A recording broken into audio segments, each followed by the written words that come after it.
ওই আমি ভূত হারান চাচা। এক সময় ছিলাম স্কুলের হেডমাস্টার, আর এখন আছি এই পুরনো লাইব্রেরির বাসিন্দা। শুনতে চাও আমার গল্প? এক রাতে এক ছেলে এসে ঢুকলো এই লাইব্রেরিতে।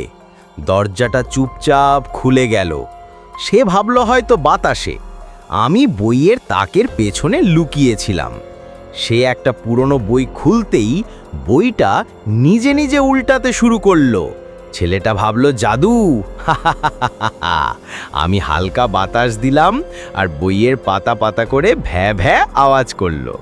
ছেলেটা চিৎকার দিয়ে দৌড়ে পালালো, আর আমি আরাম করে বই পড়তে লাগলাম।